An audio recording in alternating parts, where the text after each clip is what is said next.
ವಿದ್ಯಾರ್ಥಿಗಳಿಗೆ good news ಕೊಟ್ಟ NTA. ಪರೀಕ್ಷೆ ಬರೆಯಲು 15 ನಿಮಿಷ ಹೆಚ್ಚುವರಿ ಸಮಯ. ನೀಟ್ ಎಕ್ಸಾಮ್ ಕೇಂದ್ರಗಳಲ್ಲಿ ಪೊಲೀಸ್ ಸರ್ಪಗಾವಲು.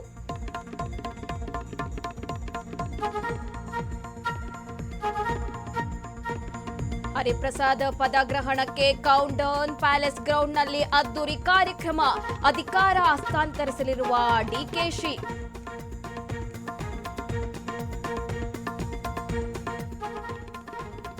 ಹಕ್ಕುಪತ್ರಕ್ಕಾಗಿ ಬೀದಿಗಿಳಿದ ಜನರು. ಡಿಸಿ ಕಚೇರಿ ಮುಂದೆ ಭಾರೀ ಪ್ರೊಟೆಸ್ಟ್. ಗದಗದಲ್ಲಿ 400 ಕುಟುಂಬಗಳ ಪರದಾಟ.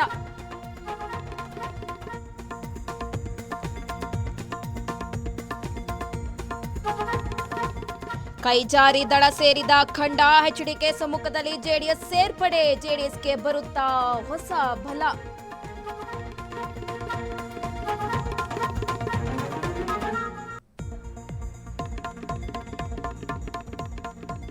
ಹತ್ತು ಬೌಂಡರಿ, 8 ಸಿಕ್ಸ್, 11 ಎಸೆತಗಳಲ್ಲಿ 50.